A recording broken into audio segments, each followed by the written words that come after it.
ಗಣಪತಿಯೇ ನಮಃ.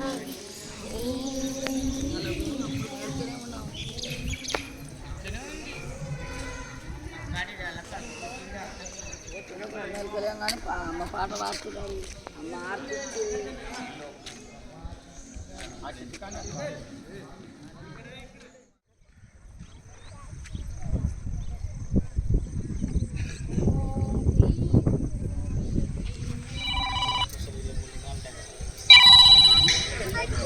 ಬೆಳಗ್ಗೆ ನಿಮಗೆ ಕ್ಯೂ ಕೊಟ್ಟೆ, ನಾನು ಸ್ನಾನ ಮಾಡ್ತಿದ್ದೀನಿ, ಬಟ್ಟೆ ಇಟ್ಕೊಳ್ತಾ ಅವು ನಿಮ್ಗೆ ಅರ್ಥ ಆಗಿದ್ರೆ ಅರ್ಥ ಆಗಲ್ಲ, ನನಗೆ ಹೇಳಿಲ್ವಾ?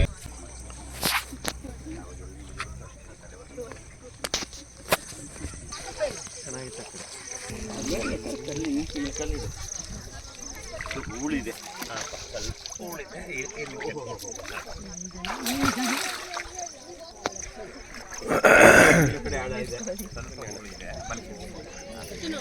ಬಂದ್ಬಿಡಿ ನಿಮ್ಮ ಮೇಲೆ.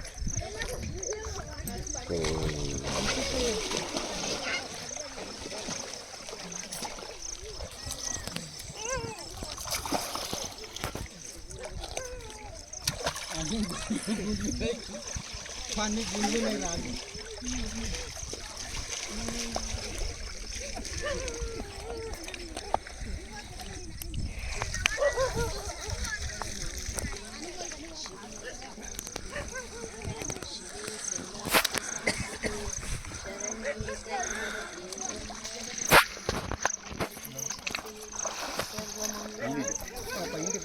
ಬೇಡ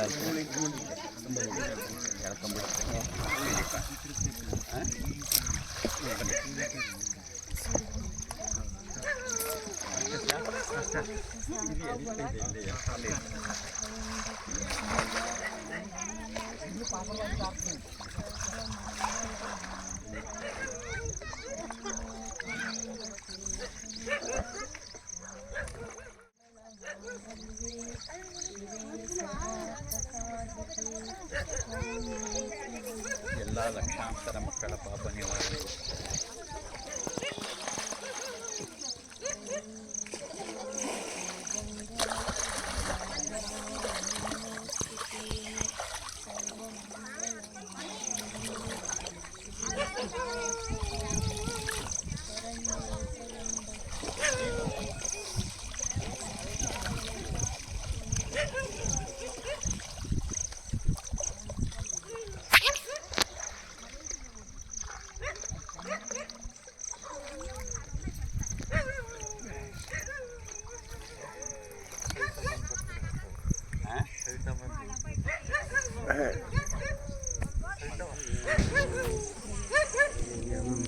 भर्गो देवस्य धीमहि धियो यो न प्रचोदयात्. ॐ भूर्भुवः स्वः तत्सवितुर्वरेण्यं भर्गो देवस्य धीमहि धियो यो न प्रचोदयात्. ಸರಿಯಾದ ಕ್ರಮ ಏನು ಅಂದರೆ ಗಾಯತ್ರಿ ಮಂತ್ರ ಹೇಳ್ಬೇಕಾದ್ರೆ ನಿಜವಾದ ಗಾಯತ್ರಿ ಮಂತ್ರ ಎಲ್ಲಿಂದ ಪ್ರಾರಂಭ ಆಗುತ್ತೆ? ತತ್ಸವಿತುರ್ವರೆಣ್ಯಂ, ಅಲ್ಲಿಂದ ಗಾಯತ್ರಿ ಮಂತ್ರ. ಇನ್ನೆರಡು ಆಮೇಲೆ ಸೇರ್ತೀವಿ. ಆದ್ದರಿಂದ ಎರಡಲ್ಲಿ ನಿಲ್ಲಿಸ್ಕೋಬೇಕು. ಓಂ ಭೂರ್ಭುವಸ್ಸುವಃ ತತ್ಸವಿತುರ್ವರೆಣ್ಯಂ, ಅಲ್ಲಿ ನಿಲ್ಲಿಸ್ಬಾರ್ದು. ತತ್ಸವಿತುರ್ವರೆಣ್ಯಂ ಭರ್ಗೋ ದೇವಸ್ಯ ಧೀಮಹಿ ಧಿಯೋ ಯೋ ನಃ ಪ್ರಚೋದಯಾತ್. ಧಿಯೋ ಯೋ ನಃ ಭೂರ್ಭುವಸ್ಸುವಃ ತತ್ಸವಿತುರ್ವರೆಣ್ಯಂ ಭರ್ಗೋ ದೇವಸ್ಯ ಧೀಮಹಿ ಧಿಯೋ ಯೋ ನಃ ಪ್ರಚೋದಯಾತ್. ಹೀಗೆ ಹೇಳೋದನ್ನೇ ಅನುಷ್ಠಾನ ಅಂತ ಕರೆಯೋದು. ಹೇಳು, ಹೇಳಬೇಕು. ಓಮ್ಗೆ ಸಪ್ರೇಟು.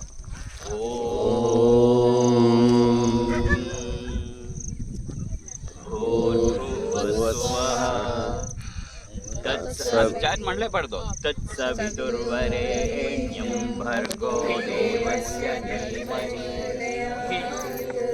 ಓಂ ಭೂರ್ಭುವಸ್ಸುವಃ ತತ್ಸವಿತುರ್ವರೆಣ್ಯಂ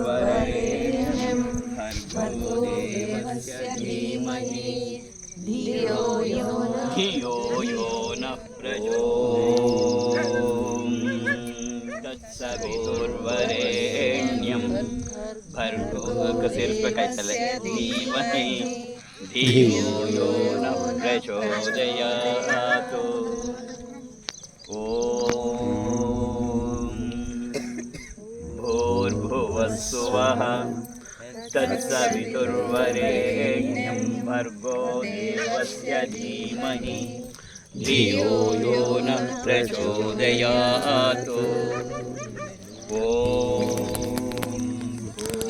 भुवस्वः तत्सवितुर्वरेण्यं भर्गो देवस्य नः प्रचोदयात्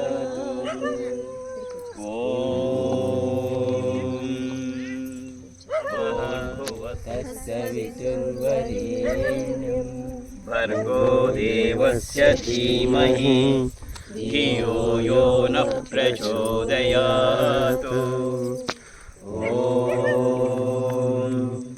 भूर्भुवस्सुवः तत्सवितुर्वरेण्यस्य धीमहि धियो यो नः प्रचोदयात् ವಿಡಿಯೋ ಮಾಡು. भूर्भुवस्सुवः तत्सवितुर्वरेण्यं भर्गो देवस्य धीमहि धियो यो नः प्रचोदयात् ॐ भूर्भुवस्सुवः तत्सवितुर्वरेण्यं भर्गो ಆಪಾಜಿ धियो यो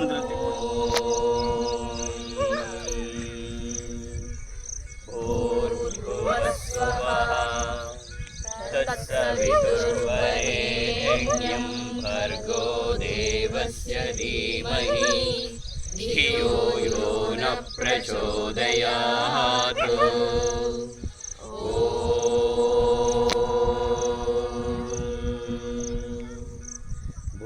भूर्भुवस्सुवः तत्सवितुर्वरेण्यं भर्गो देवस्य धीमहि धियो यो नः प्रचोदयात्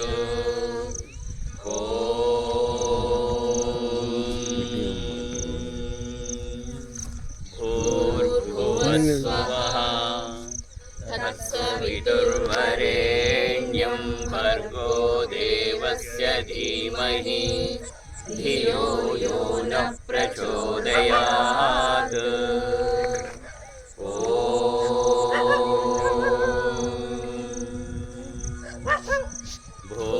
भूर्भुवस्सुवः तत्सवितुर्वरेण्यं भर्गो देवस्य धीमहि धियो यो नः प्रचोदयात् ನಾವು ಹೀಗೆ ಹೇಳ್ತಾ ಇದ್ದೀವಿ. ವಾಸ್ತವವಾಗಿ ಸಾಮಾನ್ಯ ಜಪ ಮಾಡೋರು ಓಂ ಭೂರ್ಭುವಸ್ಸುವಃ ತತ್ಸವಿತುರ್ವರೇಣ್ಯಂ ಭರ್ಗೋ ದೇವಸ್ಯ ಧೀಮಹಿ ಧಿಯೋ ಯೋ ನಃ ಪ್ರಚೋದಯಾತ್ ಅಂತ ಹೇಳ್ತಾರೆ. ಜಪ ಮಾಡುವಾಗ ಓಂ ಭೂರ್ಭುವಸ್ಸುವಃ ತತ್ಸವಿತುರ್ವರೇಣ್ಯಂ ಭರ್ಗೋ ದೇವಸ್ಯ ಧೀಮಹಿ ಧಿಯೋ ಯೋ ನಃ ಪ್ರಚೋದಯಾತ್ ಅಂತ ಹೀಗೆ ಹೇಳಿದ್ರೆ ಇದನ್ನು ಜಪ ಅಂತ ಕರಿತೀವಿ.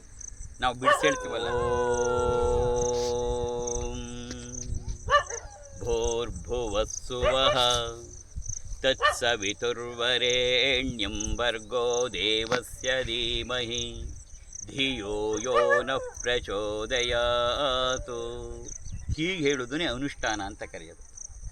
ಮಂತ್ರ ಜಪಕ್ಕೂ ಅನುಷ್ಠಾನಕ್ಕೂ ಏನು ವ್ಯತ್ಯಾಸ ಅಂತ ಕೇಳ್ತಿರ್ತೀರಲ್ಲ, ಇದು ಮೊದಲನೇದು ಜಪ ಮಾಡುವಾಗ ಪೂರ್ಣವಾಗಿ ಬಂದು ಹೋಗುತ್ತಷ್ಟೇ.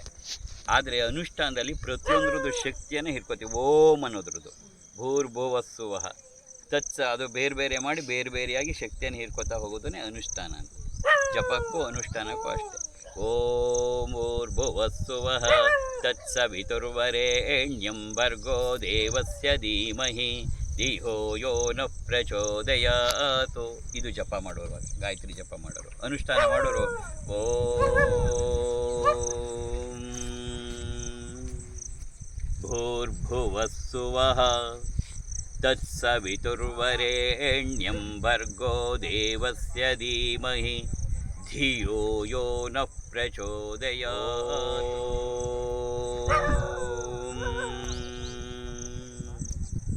ಭೂರ್ಭುವಸ್ಸುವಃ ತತ್ಸವಿತುರ್ವರೆಣ್ಯಂ ಭರ್ಗೋ ದೇವಸ್ಯ ಧೀಮಹಿ ಧಿಯೋ ಯೋ ನಃ ಪ್ರಚೋದಯಾತ್. ಇದು ಅನುಷ್ಠಾನ. ನೀನು 1000 ಜಪ ಮಾಡೋ ಬದಲು 100 ಅನುಷ್ಠಾನ ಮಾಡೋದು ಹೆಚ್ಚು ಶ್ರೇಷ್ಠ. ಪ್ರತಿಯೊಂದಕ್ಕೂ ಅಷ್ಟೇ. ಅನುಷ್ಠಾನ ಅಂದರೆ ಬೇರೆ ಇನ್ನೇನೋ ಅಂತಲ್ಲ, ಅದರ ಶಕ್ತಿಯನ್ನು ಪೂರ್ತಿಯಾಗಿ ಒಳಗೆ ತಗೊಳ್ಳೋದನ್ನೇ ಅದು. ಅದಕ್ಕೆ ಸ್ವರಬದ್ಧವಾಗಿ ಲಯಬದ್ಧವಾಗಿ ಆ ಶಕ್ತಿಯನ್ನು ಹಿಡಿದು ಒಳಗೆ ಹೋಗ್ತಾ ಇರಬೇಕು. ಅಪ್ಪಾಜಿನ ಇಷ್ಟು ದಿನ ತಂದು ಕೂರಿಸಿರೋದು ಅದೇ. ಯಾವುದು? ಓಂ ಹ್ರೀಂ ಪರಾಶಕ್ತಿ ಬಂದಿದ್ದು ಆಮೇಲೆ, ಗುರುಗಳು ಸಿಕ್ಕಿದ ಮೇಲೆ. ಅದಕ್ಕೆ ಮುಂಚೆ ಸಿಕ್ಕಿದ್ದೆ ಓಂ ಗಾಯತ್ರಿ ಮಂತ್ರ. ಹೇಳು.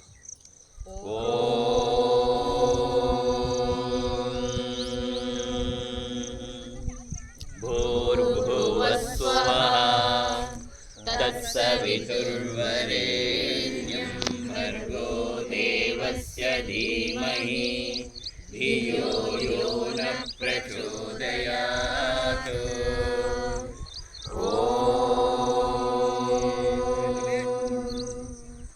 ಭೂರ್ಭುವಸ್ಸುವಃ ತತ್ಸವಿತುರ್ವರೆಣ್ಯಂ ಭರ್ಗೋ ದೇವಸ್ಯ ಧೀಮಹಿ ಧಿಯೋ ಯೋ ನಃ ಪ್ರಚೋದಯಾತ್. ಆ ನಿಲ್ಸಕ್ಕಾಗಲ್ಲ. ಓಂ ಅಂತ ಶುರು ಮಾಡಿಬಿಡ್ತೀರಿ, ನಿಲ್ಲಿಸ್ಬೇಕು. ಶುರು ಹೇಳು.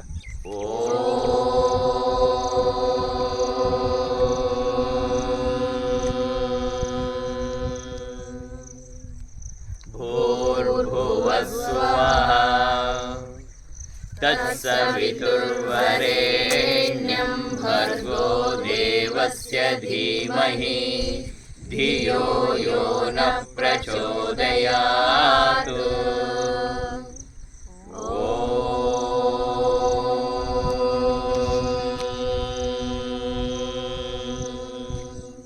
ಓಂ ಹೇಳುವಾಗಲೂ ಅಷ್ಟೇ. ಓಂ ಎಷ್ಟು ಹೇಳ್ತೀವ ಅನ್ನೋದು ಅದಕ್ಕಿಂತ ಜಾಸ್ತಿ ಬರಬೇಕು. ಇದೆಷ್ಟು ಹೋಗುತ್ತೆ ಅದಷ್ಟೇ ನಿಶ್ವಾಸ, ಅಷ್ಟೇ ಜಾಸ್ತಿ, ಅದಕ್ಕಿಂತ ಜಾಸ್ತಿ ಬರಬೇಕು.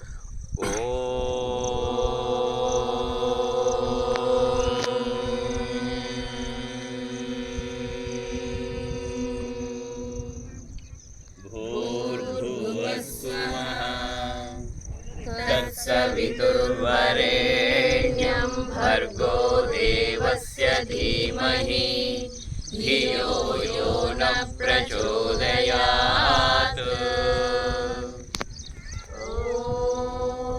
ಗ್ಯಾಪು ಯಾಕೆ ಅರ್ಜೆಂಟು? ಯಾತಕ್ಕೆ ಗ್ಯಾಪು? ಇದನ್ನು ಅನುಷ್ಠಾನ ಅಂತ ಕರೀತಾರೆ. ಅಂದರೆ ನಿಜವಾದ ಶಕ್ತಿ ಇರೋದು ಎಲ್ಲಿ ಅಂದರೆ ಆ ಶಬ್ದಗಳ ಮಧ್ಯೆ ಇರುವ ನಿಶ್ಶಬ್ದದಲ್ಲಿ ಶಕ್ತಿ ಇರೋದು, ಶಬ್ದಗಳಲ್ಲ. ಶಬ್ದ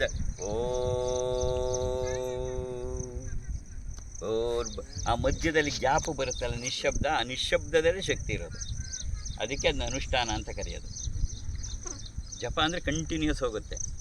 ಇಲ್ಲೇನಾಗುತ್ತೆ ಅಂದರೆ ಆ ನಿಶ್ಶಬ್ದದಲ್ಲಿ ಬರುವ ಶಕ್ತಿಯನ್ನೆಲ್ಲ ಅದಕ್ಕೆ ನಿಧಾನಕ್ಕೆ ಹೋಗುತ್ತೆ. ಕೊನೆಯನ್ನೆಲ್ಲ ಅಷ್ಟೇ ಶುರು ಮಾಡುವಂದು ಇನ್ನೊಂದಕ್ಕೆ ಬರುವಷ್ಟು ಅಷ್ಟೇ ನಿಧಾನಕ್ಕೆ ಉಸಿರು ತಗೊಂಡು ಮತ್ತೆ ಶುರು ಮಾಡಬೇಕು. ಆವಾಗ ಅದಕ್ಕೆ ನಿಜವಾದ ಶಕ್ತಿಯಲ್ಲಿದೆ ಶಬ್ದಗಳ ನಡುವಿನ ನಿಶ್ಶಬ್ದದಲ್ಲಿದೆ. ನಿಶ್ಶಬ್ದದಲ್ಲಿ ನಿಜವಾದ ಶಕ್ತಿ ಇರೋದು, ಶಬ್ದದಲ್ಲಲ್ಲ.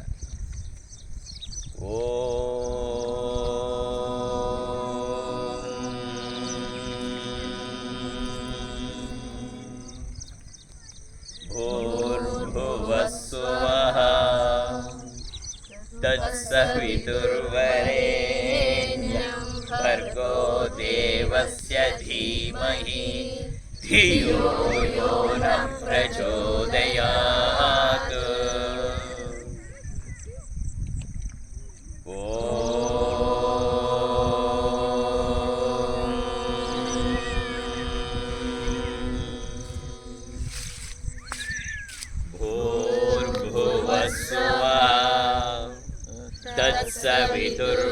तत्सवितुर्वरेण्यं भर्गो देवस्य धीमहि धियो यो नः प्रचोदयात्.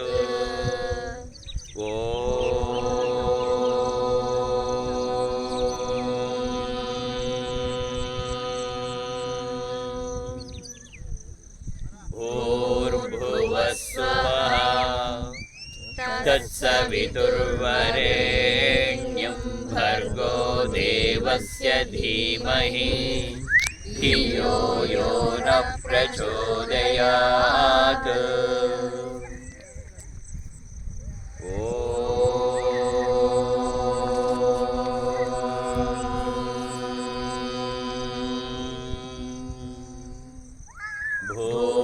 भूर्भुवस्सुवः तत्सवितुर्वरेण्यं भर्गो देवस्य धीमहि धियो यो न प्रचोदयात्।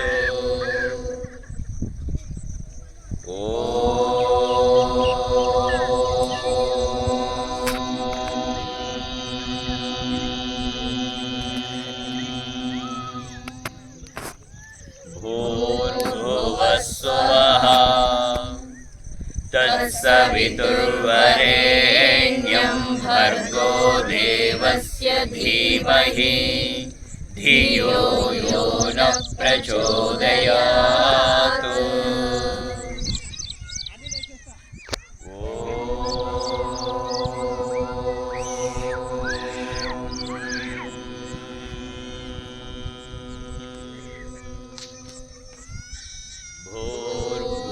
भूर्भुवस्सुवः तत्सवितुर्वरेण्यं भर्गो देवस्य धीमहि धियो यो न प्रचोदयात्।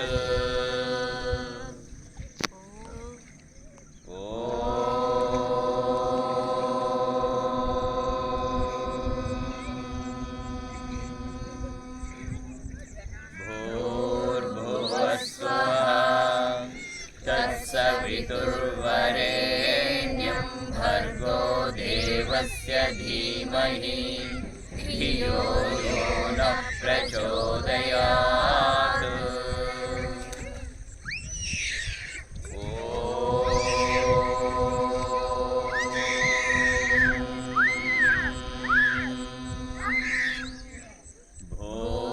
भूर्भुवस्सुवः तत्सवितुर्वरेण्यं भर्गो देवस्य धीमहि धियो यो न प्रचोदयात्।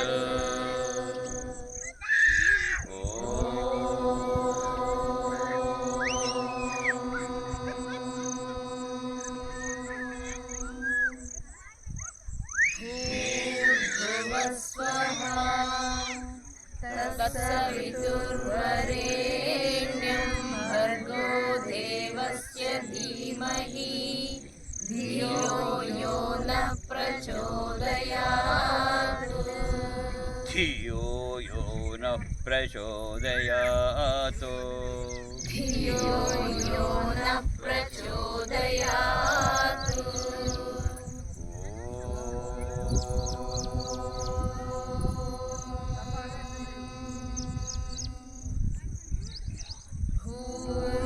भूर्भुवस्सुवः तत्सवितुर्वरेण्यं भर्गो देवस्य धीमहि धियो यो न प्रचोदयात्।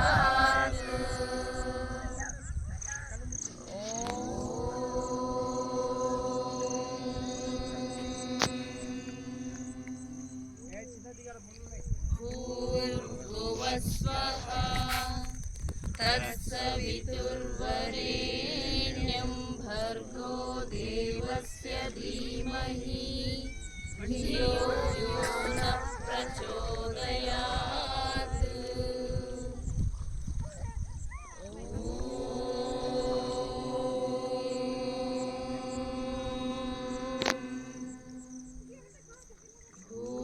भूर्भुवस्सुवः तत्सवितुर्वरेण्यं भर्गो देवस्य धीमहि धियो यो न प्रचोदयात्।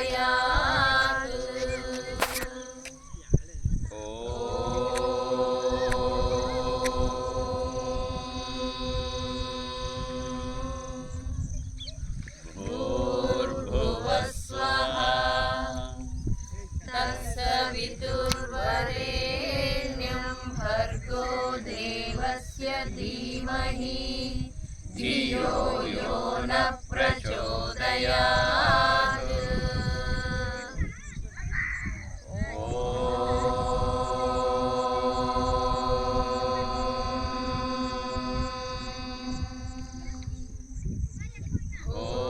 भूर्भुवस्वः तत्सवितुर्वरेण्यं भर्गो देवस्य धीमहि धियो यो न प्रचोदयात्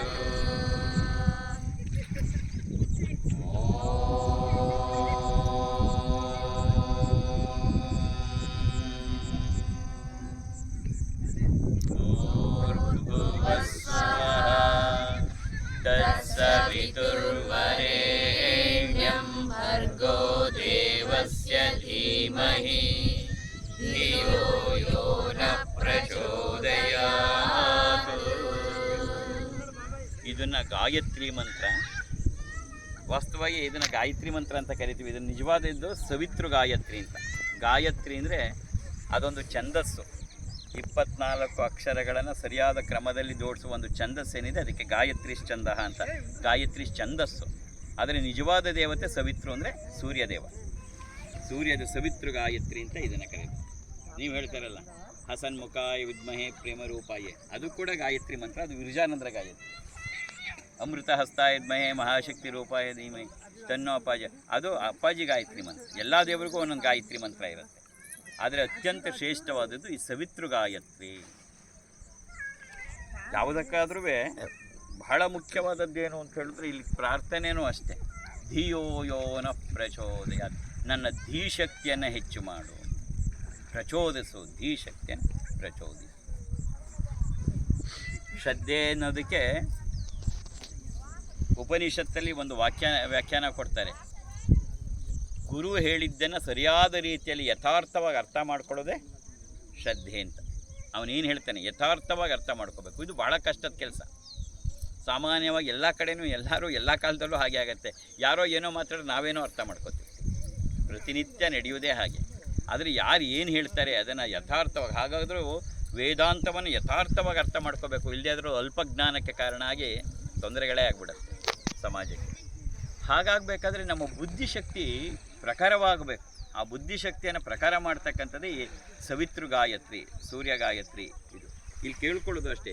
ಧಿಯೋ ಯೋ ನ ಪ್ರಚೋದಯಾತ್, ನನ್ನ ಧೀಶಕ್ತಿಯನ್ನು ಪ್ರಚೋದಿಸಿ. ಧೀಶಕ್ತಿ ಅಂದರೆ ಸ್ಥೂಲವಾಗಿ ಹೇಳಬೇಕು ಅಂದರೆ grasping power and retaining power. ನಾವೇನನ್ನು ತಿಳ್ಕೊತೀವಿ ಅದನ್ನು ನಾವು ಸರಿಯಾದ ರೀತಿಯಲ್ಲಿ ತಗೋಬೇಕು. ಲೌಕಿಕ ವಿದ್ಯೆ ಆಗಲಿ ಆಧ್ಯಾತ್ಮಿಕ ವಿದ್ಯೆ ಸರಿಯಾದ ರೀತಿಯಿಂದ ಒಳಗೆ ತಗೋಬೇಕು.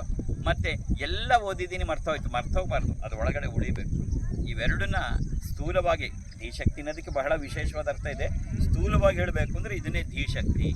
Grasping and retaining the whatever the memories you are going to get from outside. ಇದಿದ್ದರೆ ಮನುಷ್ಯ ಏನನ್ನು ಬೇಕಾದ್ರೂ ಸಾಧಿಸ್ಬಿಡ್ತಾನೆ. ಅದಕ್ಕೆ ಧಿಯೋ ಯೋ ನ ಪ್ರಚೋದಯಾತ್. ಯಾರನ್ನು ಕೇಳ್ತಾ ಇರೋದು?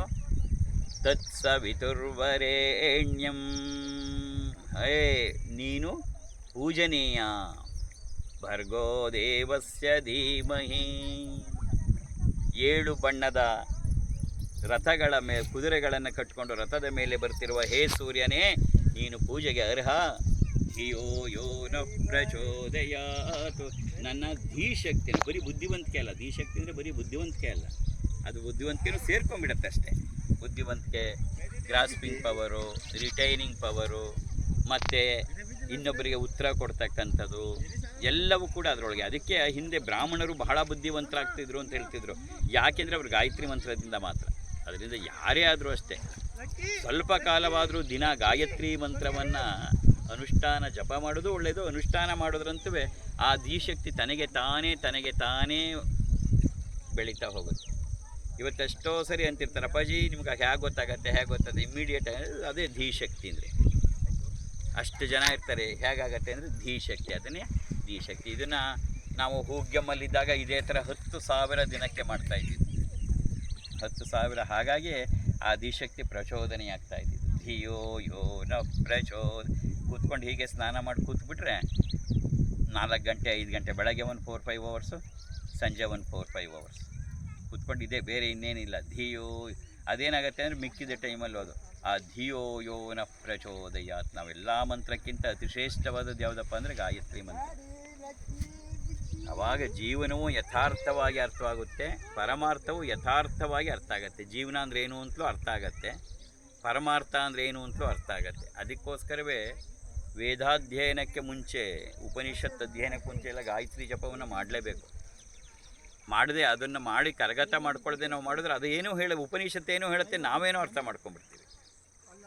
ಅದನ್ನು ಅಲ್ಪಜ್ಞಾನ ಅಂತ ಕರೀತಾರೆ. ಅದು ಬಹಳ ತೊಂದರೆಯನ್ನು ಕೊಡ್ತಕ್ಕಂಥದ್ದು. ತಿಳ್ಕೊಂಡವನಿಗೂ ತೊಂದರೆ ಕೊಡುತ್ತೆ, ಅವನು ಬೇರೆಯವ್ರಿಗೆ ಹೇಳಿದಾಗ ಅದು ಇನ್ನೂ ಜನರನ್ನು ತೊಂದರೆಗೆ ಈಡು ಮಾಡುತ್ತೆ. ಹಾಗಾಗಿ ಆ ಗಾಯತ್ರಿ ಮಂತ್ರವ ಬಹಳ ವಿಶೇಷವಾದದ್ದು. ಧಿಯೋ ಯೋ ನ ಪ್ರಚೋದಯಾತ್. ಅದರಲ್ಲೂ ಅನುಷ್ಠಾನ ಮಾಡುವಾಗ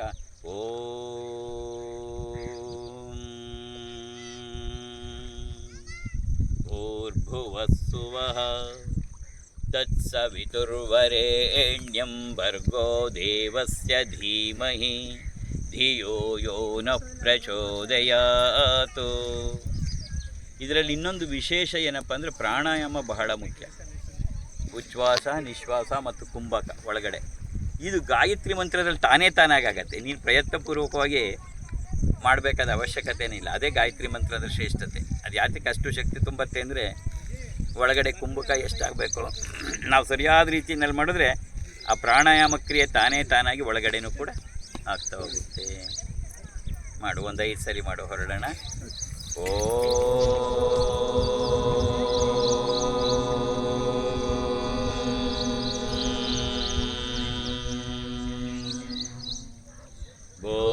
ಭೂರ್ಭುವಸ್ವಃ ತತ್ಸವಿತುರ್ವರೆಣ್ಯಂ ಭರ್ಗೋ ದೇವಸ್ಯ ಧೀಮಹಿ ಧಿಯೋ ಯೋ ನ ಪ್ರಚೋದಯಾತ್.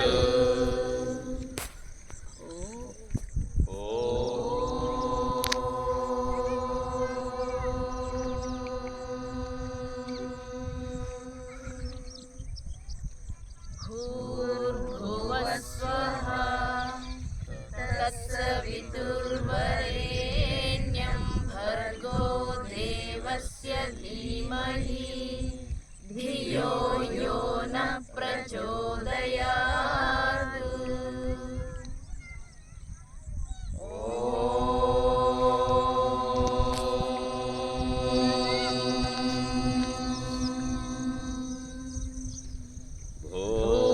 ಭೂರ್ಭುವಸ್ವಃ ತತ್ಸವಿತುರ್ವರೆಣ್ಯಂ ಭರ್ಗೋ ದೇವಸ್ಯ ಧೀಮಹಿ ಧಿಯೋ ಯೋ ನ ಪ್ರಚೋದಯಾತ್.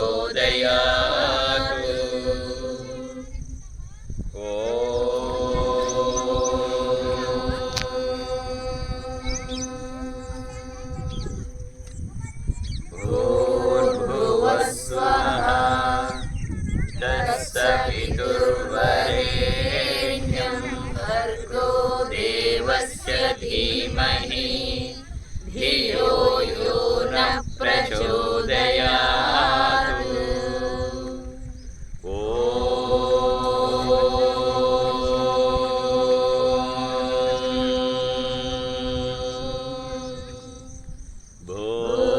ಭೂರ್ಭುವಸ್ವಃ ತತ್ಸವಿತುರ್ವರೆಣ್ಯಂ ಭರ್ಗೋ ದೇವಸ್ಯ ಧೀಮಹಿ ಧಿಯೋ ಯೋ ನ ಪ್ರಚೋದಯಾತ್.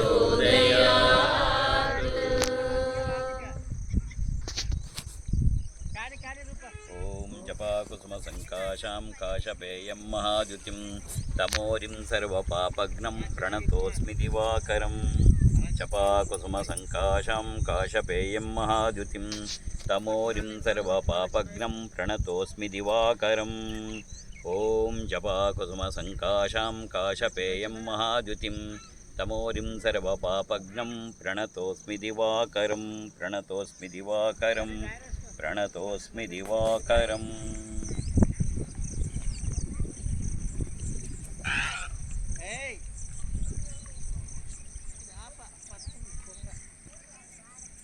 Jay on drive. ಸೂರ್ಯನಿಗೂ ಸವಿತೃ ಎರಡು ಪದ ಬರುತ್ತೆ. ಅದಕ್ಕೆ ಏನು ವ್ಯತ್ಯಾಸ ಅಂದರೆ ಸೂರ್ಯ ಅಂದರೆ ನಾವು ನೋಡ್ತೀವಲ್ಲ ಅದು ಸೂರ್ಯ. ಆ ಸೂರ್ಯನ ಒಳಗೆ ತಾಯಿ ಕೂತಿದ್ದಾಳೆ, ಅವಳೇ ಸವಿತೃ. ಅದಕ್ಕೆ ಅದನ್ನು ಗಾಯತ್ರಿ ಮಂತ್ರ ಹೇಳುವಾಗಲೂ ತಾಯಿನೇ ನೆನಪು ಬರ್ತಿರ್ತಾಳೆ. ಯಾಕೆ ಅಂತ ಹೇಳಿದ್ರೆ ಸೂರ್ಯನ ಒಳಗಡೆ ಕೂತಿರುವ ಆ ಮಹಾತಾಯಿ ಅವಳನ್ನೇ ಸವಿತೃ ದೇವತೆ ಅಂತ ಕರೀತಾರೆ. ಜೈ ಶ್ರೀ ಮಾತಾ.